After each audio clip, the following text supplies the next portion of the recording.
우리가 함께 봉독한 요한복음 2장 13절에서 17절의 말씀으로 분노하시는 예수님, 이 말씀으로 함께 은혜를 나누고자 합니다. 이번 주간은 고난 주간이죠. 제가 지난주에도 교회 소식 시간에 말씀드렸지만 제가 이번 고난 주간을 묵상하면서 느끼는 바로는 우리가 고난 주간을 그저 감성적으로만 그런 것을 느끼는 시간이 되지 않기를 바란다고 말씀드렸죠. 얼마나 아프셨을까, 얼마나 힘드셨을까, 그거로만 멈추면 그건 의미가 없어요. 그 아픔과 고난의 시간을 통해서 나에게 주신 은혜를 깨달는 것이, 그것이 고난 주간이 되어야 합니다. 예수님께서 인류의 죄를 위하여 십자가를 지신 그것을 묵상하면서 자신의 삶을 뒤돌아보는 아주 귀한 시간이 이 고난 주간의 시간이 되어야 합니다.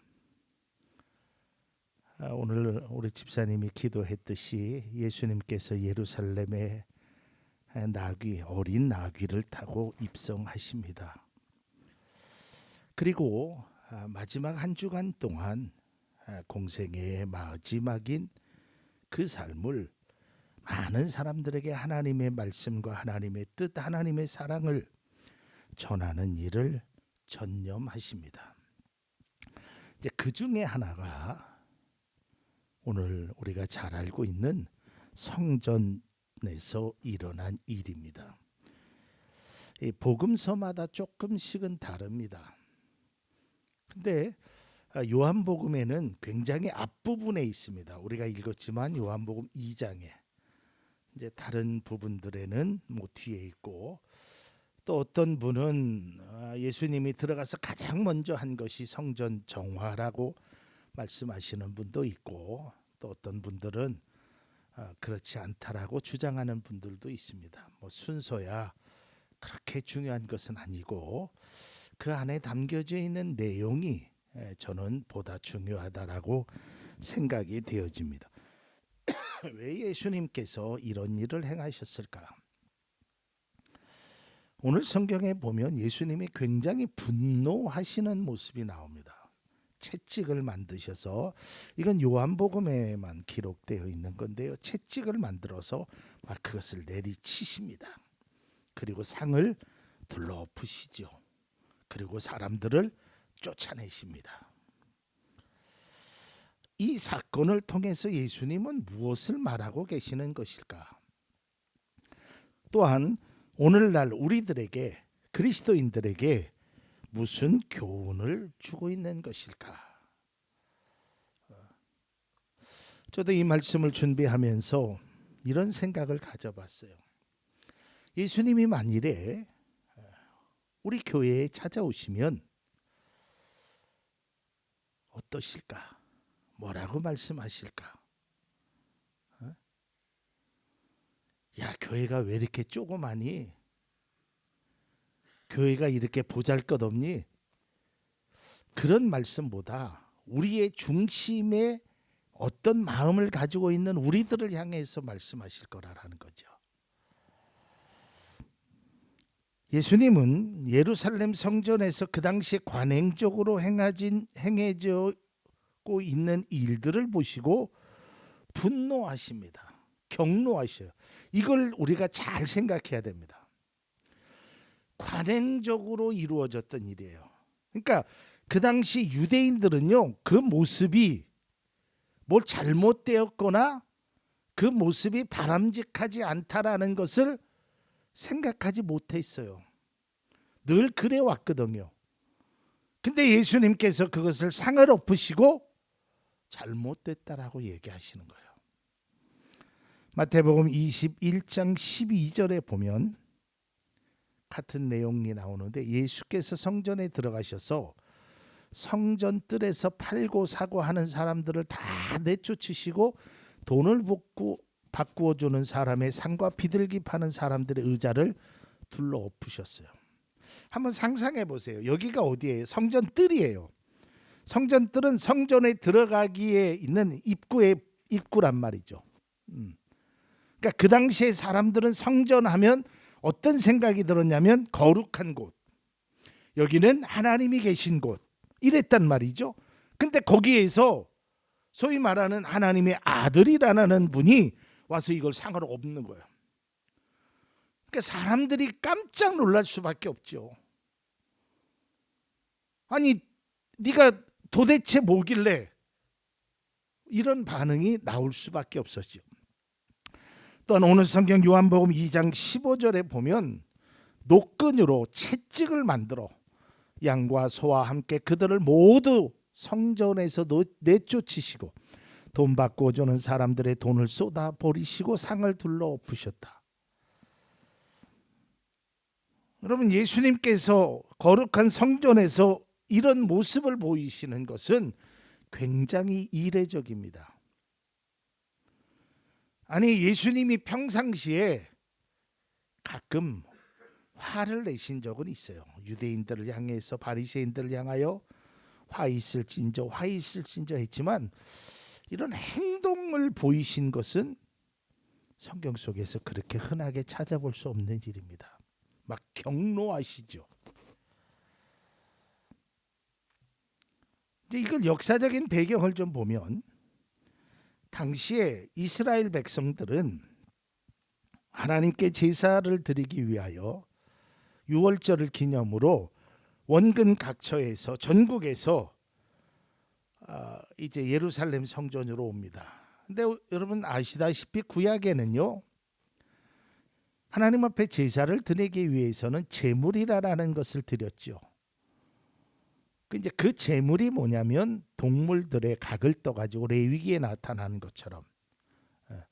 근데 이 동물들을 가지고 오는 것이 굉장히 번거롭기도 하고, 또 오다가 동물이 잘못될 수도 있습니다. 오랜 기간 동안 끌고 오다 보면.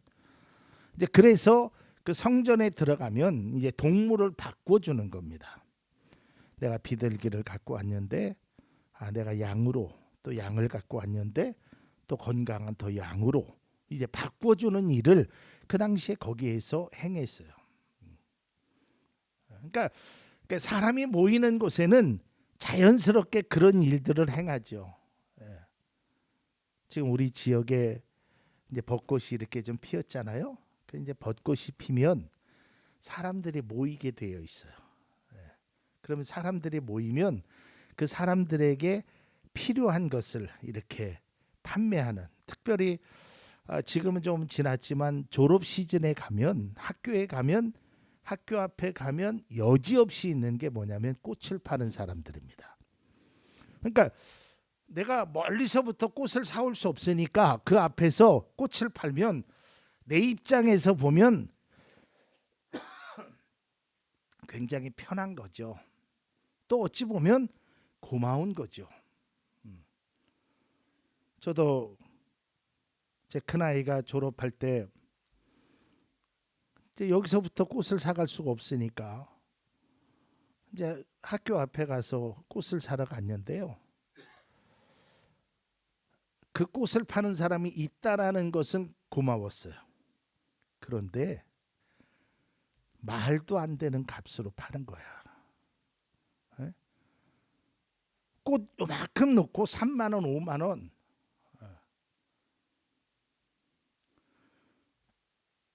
오늘 본문에 나타난 성전에서 있는 이 사람들이 그것을 물건을 바꿔주고 돈을 바꿔주는 것은 합법적입니다. 불법을 행한 것은 아니에요.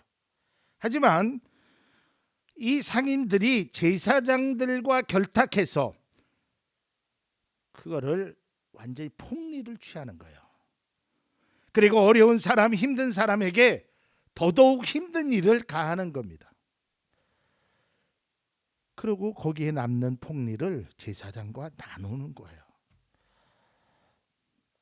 또한 뿐만 아니라 돈 바꾸는 자들은 당시에 성전세를 내야 되거든요. 성전에 들어가려면 그 성전세를 당시의 화폐인 로마 황제의 형상이 새겨진 거로 바꿉니다.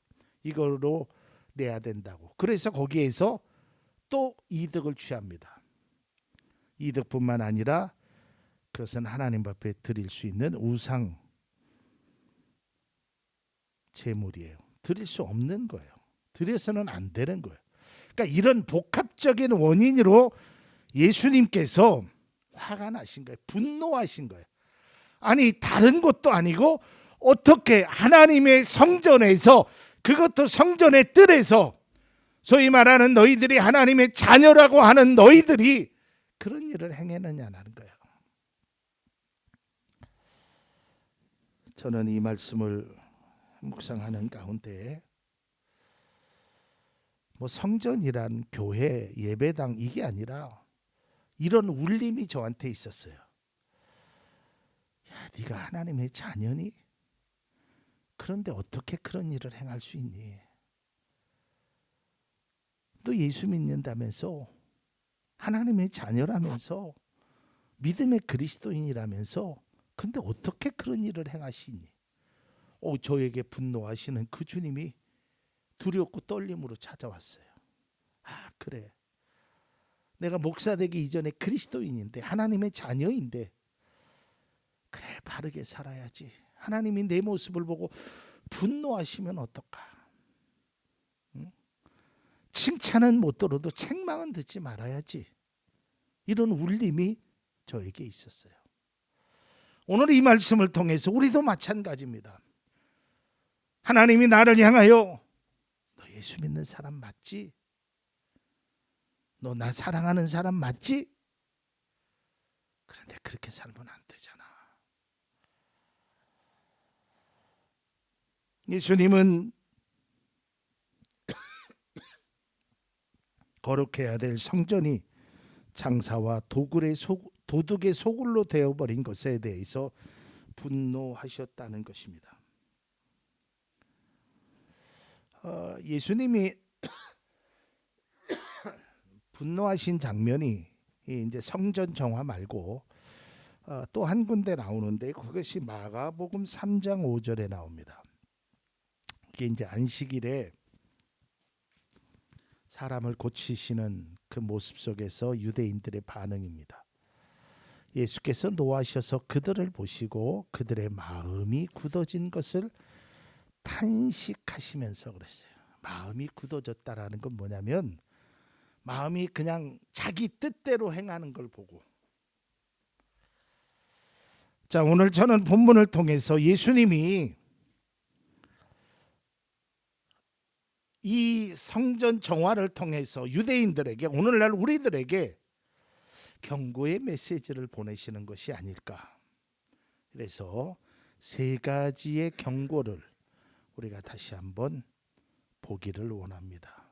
이건 제가 말씀을 묵상하면서 느낀, 나름대로의 은혜 받은 경고 세 가지입니다. 첫째는 변질에 대한 경고입니다. 여러분, 변질이라는 것은요, 어떠한 성질이 달라지거나 물질의 질이 변하는 거예요. 그러니까 아주 쉬운 말로 하면요, 상한 거예요. 상한 거예요. 음식이 상했어요. 여러분, 음식은 상하기 전에는 영양가도 있고 우리에게 필요한 것을 줍니다. 하지만 그 음식이 상하면 그것이 오히려 나에게 독소가 되는 겁니다. 마찬가지로 성전에서 동물을 바꿔주고 환전하는 것 자체는 불법적인 것이 아닙니다. 필요한 것입니다. 어찌 보면 하나님 앞에 제사를 지내고 그들을 위하여 편의를 제공하는 좋은 일일 수 있습니다. 하지만 그것을 악용하는 거죠. 변질되었단 말이죠. 악용하는 거예요. 처음부터 이러한 모습이 되었는지 정확히는 알 수 없지만 그들은 아마 시간이 지나면서 이렇게 점점 변질되어 가고 있다라는 거예요. 우리의 삶도, 오늘날 한국 교회도 만일에 하나님이 원하시지 아니하는 이런 변질된 모습으로 살아간다면 하나님은 경고하고 있다라는 거예요. 처음에 의도와는 완전히 다르게 변해서 결국에는 변질되고 상해버리는, 그것은 큰 문제라는 거예요. 좋은 의미로 시작했던 그 일이 나중에는 악용된다면 그것은 변질되었다는 거예요. 그래서 예수님께서 그들을 향하여 경고하는 것은 변질에 대한 경고입니다. 너희들이 상했다는 거예요. 부패했다라는 거예요. 아무리 좋은 의도를 가지고 출발했더라도 그 속에 변질되어 버리면 그것은 쓸모가 없는 거예요. 그래서 예수님이 그 변질된 그것에 관한 경고를 행하시는 겁니다.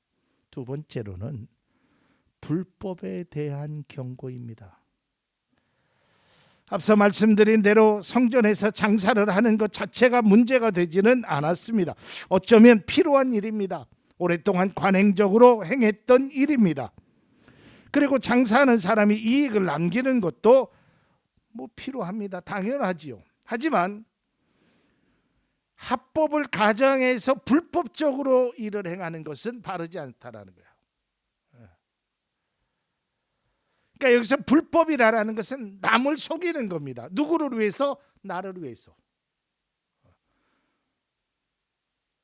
근데 우리가 속이는 방법이 두 가지가 있죠.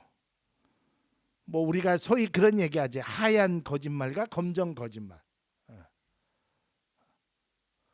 근데 이 하얀 거짓말은요, 남에게 피해를 주는 게 아니에요. 그리고 그 거짓말을 한다 그래서 내가 특별히 나아지는 게 아니에요. 우리가 그런 거 있잖아요. 어떤 할머니가 아이를, 손주를 데리고 왔어요. 근데 내가 보기에는 하나도 안 이뻐. 눈, 코, 입은 있는데 제대로 이쁜 게 없어요. 그렇다고 해서 솔직하게 아유, 애기가 이렇게 못생긴 애기는 처음 봤네요, 이렇게 말할 수는 없잖아요. 그러니까 아유, 애기가 참 귀엽네요. 속으로는 아님에도. 그러니까 그런 것도 거짓이지만 그게 남을 그렇다고 해서 내가 유익한 것도 아니고 남에게 피해를 주는 건 아니잖아요. 그러나 우리가 말하는 검은 거짓말은요, 남에게 피해를 주는 거야. 남에게 아픔을 주는 거야. 그리고 그 아픔 대신에 내가 이익을 취하는 거야. 이건 정말로 행해서는 안 되는 거예요. 성전에서 장사를 하던 일들을 예수님께서 그들을 향하여 이렇게 말씀하고 있습니다. 마태복음 21장 13절입니다. 그들에게 말씀하셨다. 성경에 기록한 바 내 집은 기도하는 집이라 불릴 것이다 하였다. 그런데 너희는 그것을 강도들의 소굴로 만들어 버렸다는 거예요.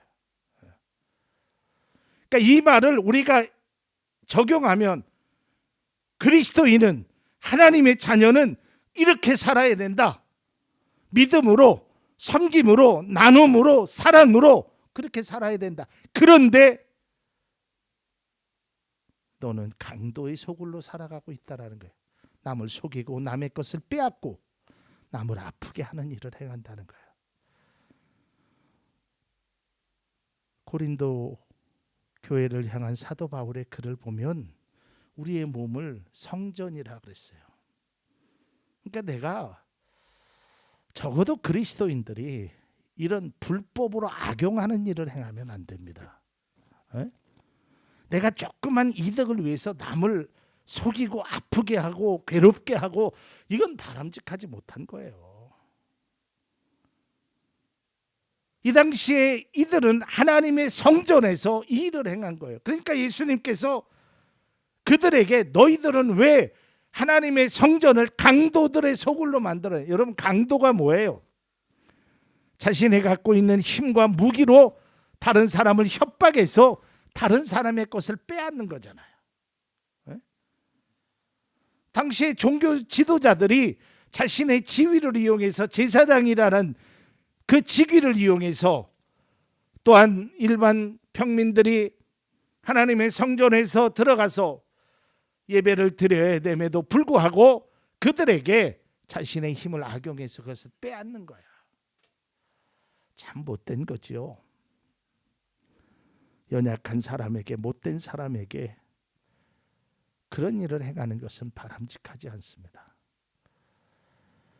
기독교가 섬김의 종교고 사랑의 종교고 은혜의 종교임을 우리는 잊어서는 안 됩니다.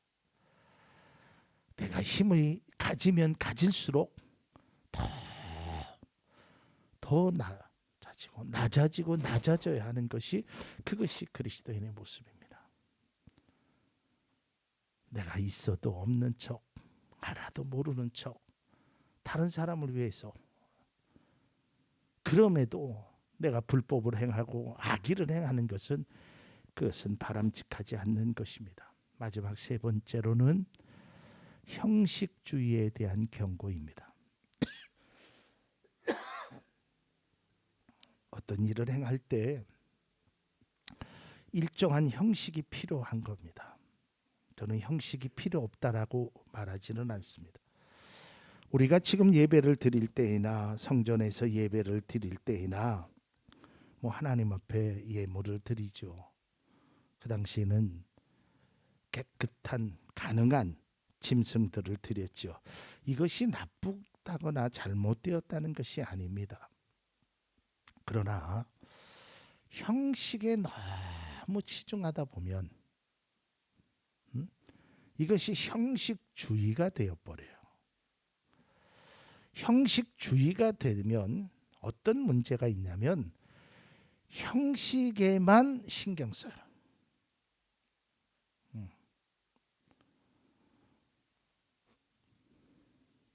그 전에 청년 사역을 할 때 이제 이렇게 꼭 모임 시간에 이렇게 늦는 청년들이 있어요. 셀 모임을 한다든지 구역 예배를 한다든지 또 청년의 자체 모임을 한다든지 심지어는 주일 예배도 꼭 늦어요. 하루는 불러다가 좀 얘기해 봤어요. 아니, 누구누구 자매는 바빠. 한두 번도 아니고 왜 예배 때마다. 근데 그렇게 대답하는 거예요. 아이, 목사님, 내가 하나님 앞에요 가라가라 이쁘게 보이려고 화장을 좀 하다 보니까, 그러다 보니까 꼭 늦어요, 그래요. 그래서 내가 그랬죠. 화장 안 해도 예뻐. 와서 제 시간에 하나님 앞에 예배 드리는 게 더 중요한 것 아닐까? 물론 교회에 올 때 아무렇게나 하고 오라라는 그런 뜻으로 말하는 게 아니라는 건 여러분들 아시죠. 그러나 우리가 겉으로 보여지는 모습보다 더 중요한 것은 중심이라는 거예요. 내가 하나님 앞에 어떤 중심으로 드리느냐라는 거예요. 예전에 어떤 부흥 강사님이 그런 말씀을 하는데 참 공감이 돼 있어요. 예전에 여러분 그런 말씀 많이 들었죠. 헌금을 드릴 때 이 다리미로 이렇게 데려서 드렸다는 이야기 많이 드렸죠. 근데 어떤 분이, 물론 우스갯소리죠. 이제 성전을 가서 이제 헌금을 할 때 이 다리미로 이제 다리미질을 하면서 이렇게 외쳤다고 합니다. 아이고 아까워라, 아이고 아까워라, 아이고 아까워라, 내 피 같은 돈, 피 같은 돈, 이러면서 문질렀다라는 거예요. 참 아이러니하잖아요. 겉으로는 아주 새 돈을 드린 것처럼 하지만 속마음은, 오늘 예수님께서 결론적으로 말씀하신 게 뭐예요? 내 집은 뭐하는 집이다? 기도하는 집이다. 이게 본질이에요. 너무 형식에 얽매이다 보면 우리의 본질이 파괴되는 형식은 불필요해요. 물론 우리가 형식을 갖추고 예배를 드려야 합니다. 하지만 형식으로 모든 것이 끝났다라고 생각하는 것은 바람직하지 않습니다. 다시 말해서 내가 10시 40분부터 11시 40분까지 예배를 드렸다. 나는 늦지도 않고 잘 드렸다. 이걸로 끝나는 게 아니에요. 시간과 형식과 목사님이 찬양하라 그럴 때 찬양했고, 기도하라 그럴 때 기도했고, 설교 시간에 들었다, 축도까지 다 받았다, 이것으로 끝나는 게 아니에요. 이 예배를 통해서 내가 하나님을 만나고 하나님께서 나에게 주신 그 은혜의 말씀을 깨달는 것이 그것이 진정한 예배가 되어야 되지 어떤 형식이 그렇지 않다라는 거예요. 여러분 우리가 잘 알다시피요. 우물가에서 사마리아 여인과 예수님이 대화를 나누는 걸 알지요. 이때 이 여인이 요한복음 4장 20절에 이렇게 이야기합니다. 우리 조상은 이 산에서 예배를 드렸는데 선생님 네 사람들은 예배를 드려야 할 것이 예루살렘에 있다고 합니다. 어디서 예배를 드리는 것이 맞는 것입니까?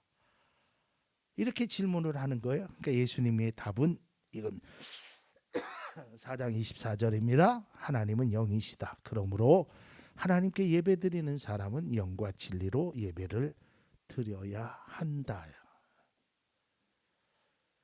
근데 여러분, 그러니까 이런 말씀을 드리면 이거를 좀 뭐라고 얘기해야 되나요? 좀 그 본질적인 의미로 받아들여야 되는데 그래요? 그럼 뭐 꼭 우리 교회에서 예배 안 드려도 되겠네. 뭐 내 맘대로 드리고 싶으면 인터넷으로 드려. 이렇게 받아들이는 건 참 바보 같은 일이라는 거예요. 우리가 그래도 내 교회에서 내가 섬기는 교회에서 예배를 드릴 수 있다면 그것이 우선입니다. 그게 마음이에요. 근데 정말 피치 못하게 그러면 다른 곳에서도 우리 교회라고 생각하고 예배를 드리는 거지. 아무 데서나 내가 드리고 싶은 데서 드려도 돼. 이거는 잘못 말씀을 적용한 거래. 다시 말해서 형식이 필요합니다. 형식도 때로는 지켜야 합니다. 그러나 그 형식을 너무 지키려다가 오히려 그 본질이 파괴되거나 또한 형식을 너무 무시하여서 본질의 의미를 희석시키는 일 또한 바람직하지 않다라는 것입니다. 장소보다 더 중요한 것은 진리로 예배를 드리는 겁니다. 형식보다 더 중요한 것은 본질이라는 것입니다. 이제 말씀을 맺고자 합니다. 성전에서 불법과 변질된 모습으로 자행했던 사람들에게 예수님의 분노하시는 모습을 우리는 사복음서 또한 오늘 설교 말씀 속에서도 들었습니다. 오늘날 우리는 어떤 모습으로 살아갈 것인가? 특별히 고난주간 또한 부활주간 우리의 인생을 살면서 예수님께서 우리 교회와 또한 나의 신앙을 보시면 뭐라고 하실까? 서두에도 말씀드렸지만 만일에 예수님께서 이 자리에 오셔서 예배를 함께 드린다면 우리를 향해서 우리 교회를 향해서 뭐라고 하실까? 그 말씀을 우리가 귀담아 들어야 되는 겁니다. 주님의 경고가 혹 나에게는 해당되는 것이 없는지 변질에 대한 경고, 불법에 대한 경고, 형식주의에 대한 경고가 나에게는 없는지 다시 한번 되새겨야 합니다. 우리가 한 주간 고난주간을 보내면서 이 말씀을 깊이 있게 묵상하고 우리 신앙의 또 다른 전환점이 될 수 있는 귀한 시간이 되기를 바랍니다.